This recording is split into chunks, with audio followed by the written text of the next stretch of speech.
Saudações pessoal, bom dia, boa tarde, boa noite, bem-vindos a mais um vídeo do canal Captando no Brasil.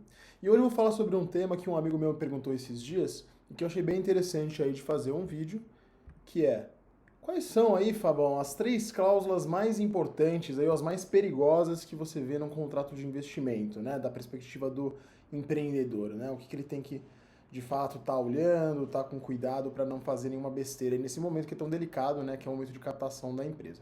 Então, pois bem, é difícil, né, pensar em três cláusulas, né, os contratos de investimento são grandes, tem várias, né, nuances aí, situações que fazem sentido em alguns momentos, outros não, né, mas eu, né, topei o desafio aqui e resolvi então trazer um pouquinho minha visão sobre as três cláusulas mais perigosas no contrato de investimento.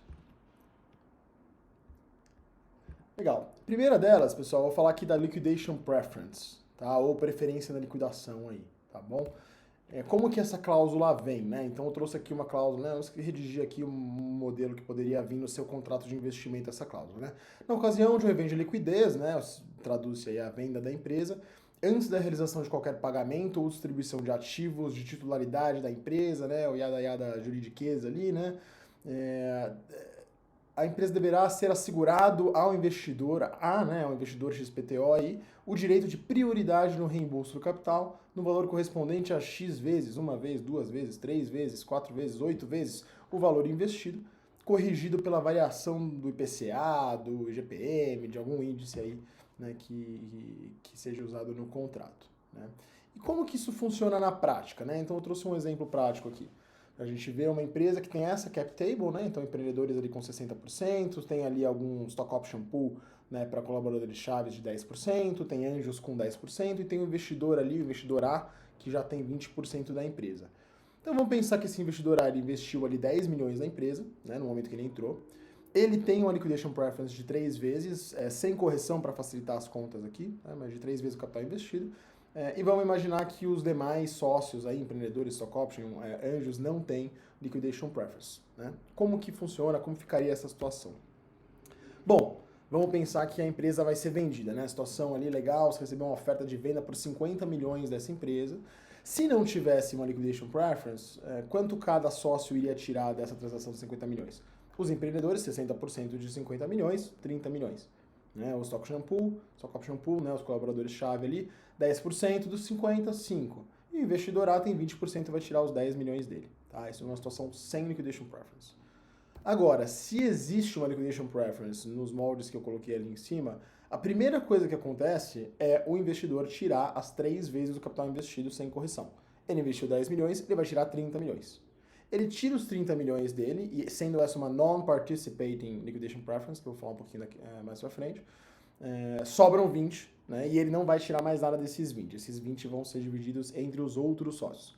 Então ali, em laranja, o investidor A tira, ao invés dos 10 milhões que ele tiraria, né, que ele teria direito, né, que seriam 20% dos 50, ele tira 3 vezes o capital investido. Ele deixa um preference de 3 vezes, tá? Ele vai tirar os 30 milhões. Os outros 20 são distribuídos aí para quem sobrou, tá? E aí você pode ver, né, comparando as duas situações. Sem liquidation preference, os empreendedores iam tirar dessa venda da empresa 15 milhões.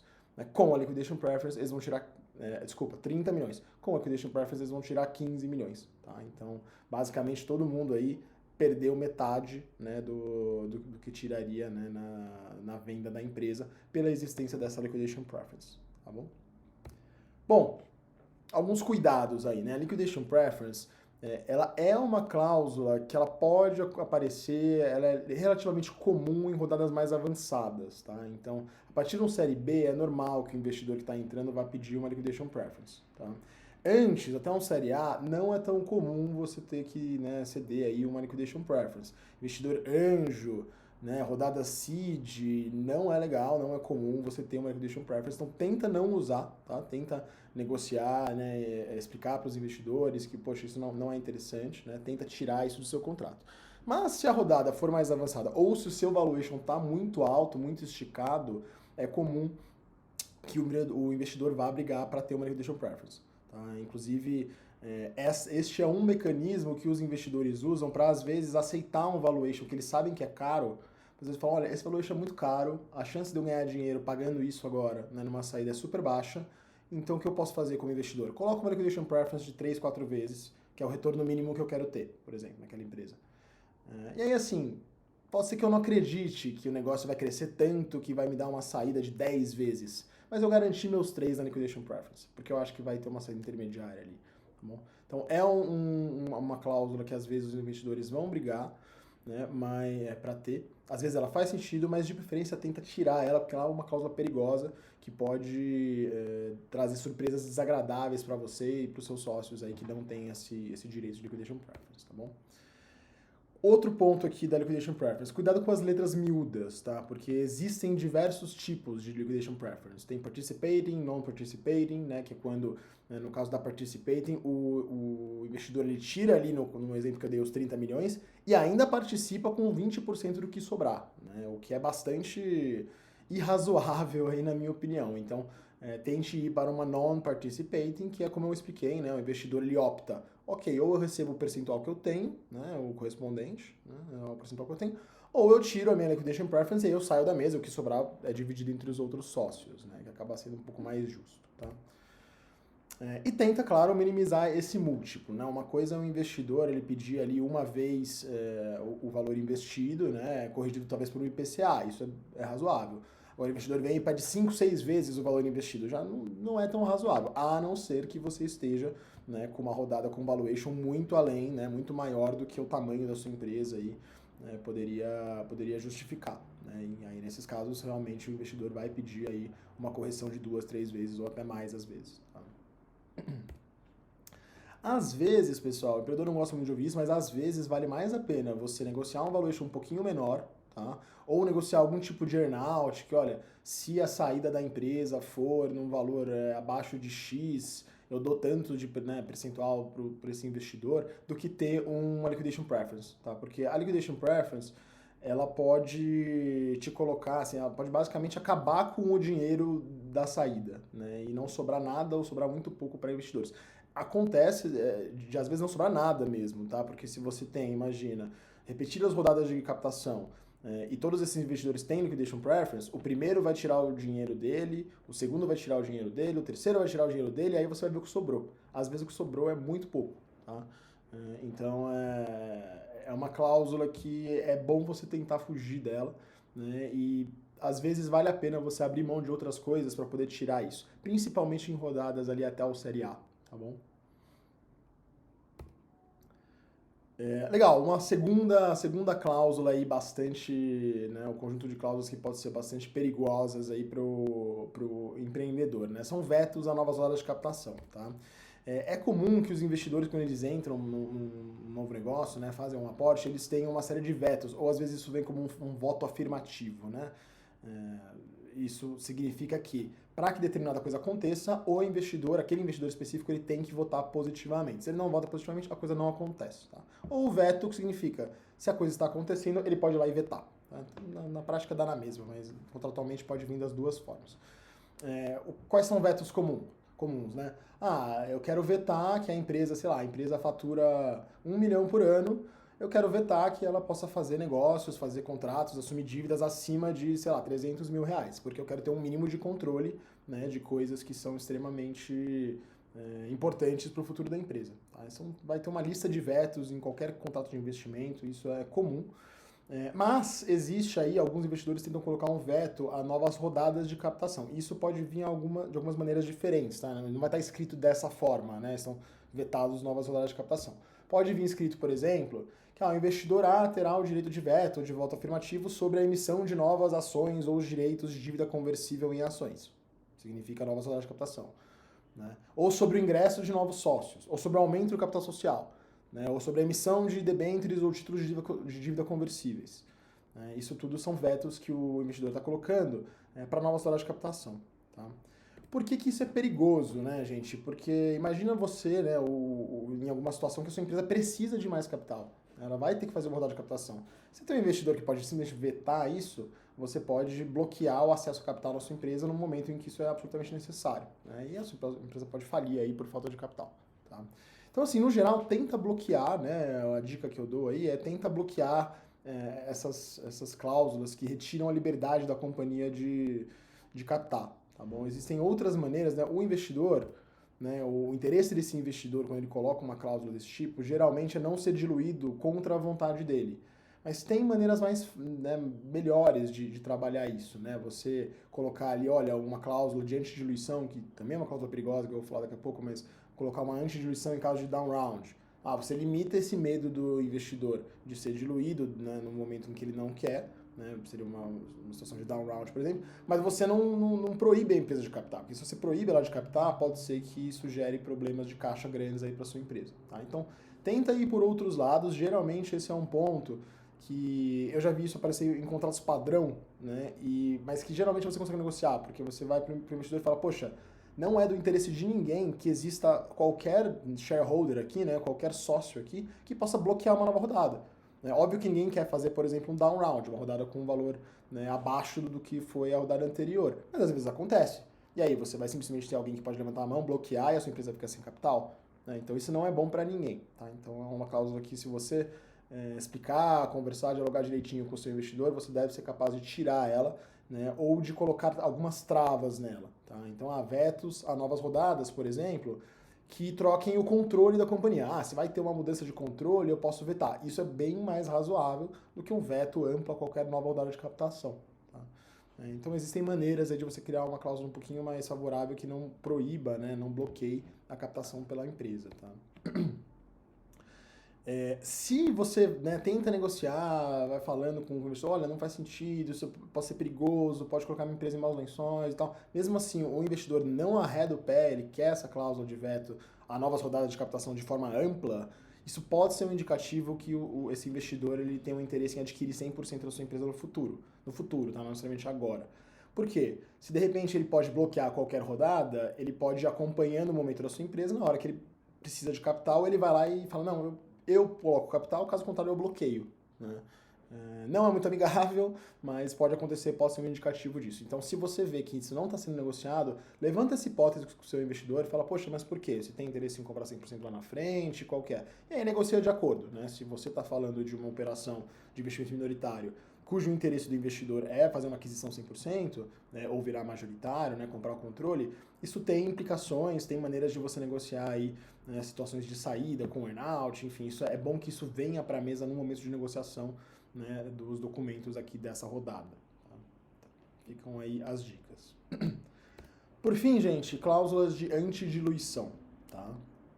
Como que ela vem geralmente, tá? Basicamente, assim, é uma cláusula que visa proteger a participação de algum sócio, tá? Geralmente o investidor, mas pode ser outro sócio. Às vezes você coloca uma antidiluição para, por exemplo, colaboradores chaves que têm muito pouco da empresa, 1, 2%, e você quer proteger, ou do próprio stock option pool como um todo. E você não quer que esse percentual caia, porque você não quer, por um determinado período, que essas pessoas-chave tenham 0,2%, que ela vai ficar desmotivada. Então você pode colocar ali uma antidiluição para elas. Mas o mais comum, assim, 95% dos casos, é o investidor que está entrando, né, pedindo uma antidiluição. Tá? Existem diversos tipos de antidiluição, mas basicamente elas se dividem em ampla ou restrita ao down round. Tá? Essas são as duas grandes categorias. O que é uma antidiluição ampla? Coloquei aqui um exemplo de texto, né? Então, após a presente rodada de captação, caso haja emissão de novas ações da companhia, será garantido ao investidor o direito de receber novas ações, ou da companhia ou dos investidores, de forma a manter o percentual de ações detido pelo investidor. Percebe que, assim, aconteceram novas rodadas de captação, o investidor tinha comprado lá atrás, sei lá, 10%, esses 10% dele não vai mudar, vai ficar como 10%, ele não vai ser diluído.